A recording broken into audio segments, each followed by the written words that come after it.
오늘장 코스피 같은 경우는 시총 상위 종목들이 특히나 부진합니다. 그럼에도 불구하고 강보합권에서 일단 마무리를 지었고요. 코스닥이 좀 부진했어요. 0.5% 하락을 했는데 기관 매수가 꾸준히 이어지고 있어요. 이 카카오에 이어서 셀트리온 이전 상장과 관련해서 움직이는 것 같기도 한데 어떻게 보시나요?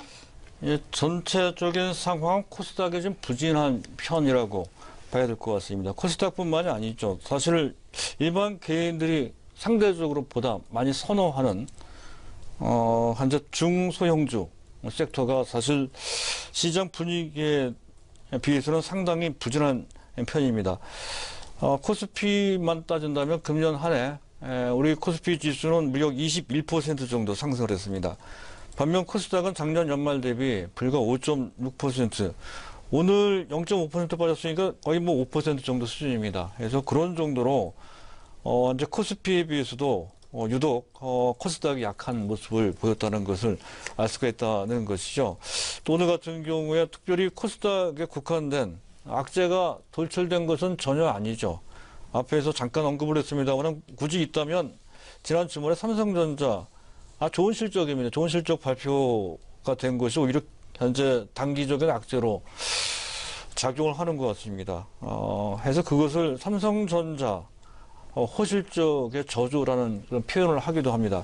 사실 저주는 아닙니다. 일종의 징크스 정도로 보실 필요가 있는 그런 정도의 단기적인 시장 현상 정도로 이렇게 보시면 될 것 같고요. 어쨌든 그러한 흐름이 진행되는 그 배경이 대체 뭔지에 대해서 조금 볼 필요가 있다는 건데요. 코스닥이 사실 구조적으로 좀 부진한 배경도 좀 있는 그런 상태이기는 하죠. 선도 우량주, 카카오는 이미 현재 지금 코스피로 넘어온 상태, 이전 상장된 상태고요.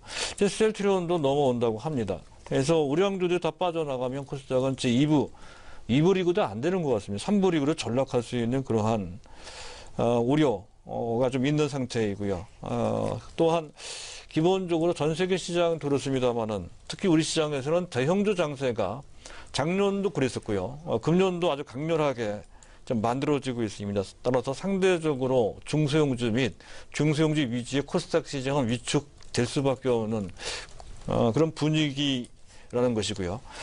또 한 가지는 사실 유동성 장세라고 하지만 유동성 장세 초기 단계는 아니죠. 어느 정도 성숙된 상태 하에서의 약간 특별한 유동성 장세. 그러다 보니까 유동성이 좀 제한되는 측면이 있습니다. 저금리 기조, 완화 기조가 있긴 하지만 또 내재적으로 긴축 기조도 같이 있는 약간 특별한 측면이 있습니다.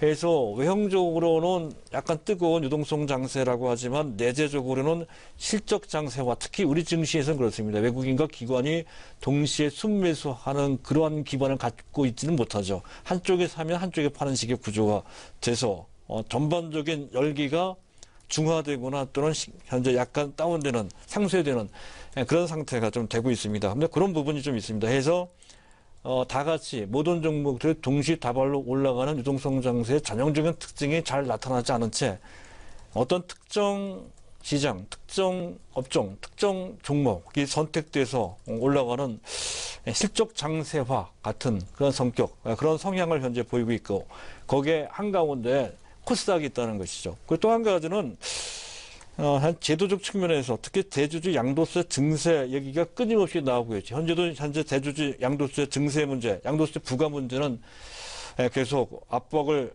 부담이 되는 내용인데요. 현재 상태 하에서도 그 범위, 대상 범위를 넓히고 또 현재 세율을 올린다는 얘기가 거론되고 있습니다. 이런 것 등이 코스닥의 큰 손들을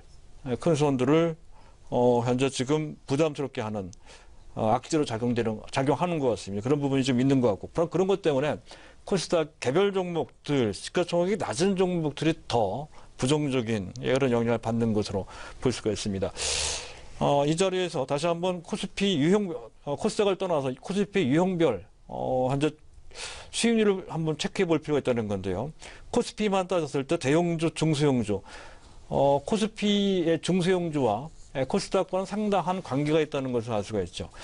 금년 들어 대형주는 25.5%나 주가가 상승을 했고요. 중형주는 3.2%, 그나마 조금 낮습니다. 하지만 소형주는 오히려 마이너스 수익률을 냈다는 걸 약 3% 정도, 3.3% 마이너스 수익률을 냈습니다. 현재 중소형 펀드 수익률도 마찬가지예요. 대형주를 위주로 한 인덱스 펀드들은 수익률이 괜찮습니다. 하지만 중소형주 펀드들은 금년 들어 3 내지 23% 정도 수익률을 낸 것으로 그렇게 이제 지금 포착이 됩니다만은 사실은 중소형주 펀드가 중소형주만 매수한 게 아니죠. 우수한 수익률을 낸 중소형주 펀드들이 주로 갖고 있는 종목들은 대형주들입니다.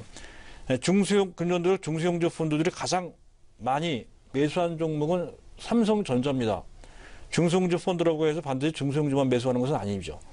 현재 중소형주 펀드라도 현재 시장에서 수익률을 맞추기 위해 부득이 삼성전자를 매수하는 그런 흐름이 나올 정도로까지 대형주의 판도가 지배적이었다는 것이고, 앞으로도 이 점은 조금 더 지속될 소지가 상당히 높아 이 점에 대한 참고를 하실 필요가 있을 것 같고요.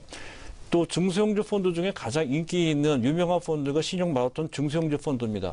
지난 7월달, 8월달에 걸쳐서 약 2천억 정도를 모집을 해서 상당한 이슈, 현재 관심을 불러일으킨 주인공인데요. 지금 운영된 지 약 2개월 채 안 됐습니다. 어쨌든 그 사이에 시장이 나빴던 것도 아닌데도 불구하고 수익률이 별로 저조합니다. 그래서 전체적인 무게중심은 대형주에 있고, 향후에도 당분간 대형주 위주의 장세가 펼쳐질 가능성이 높다 하는 관점으로 보실 필요가 있겠습니다.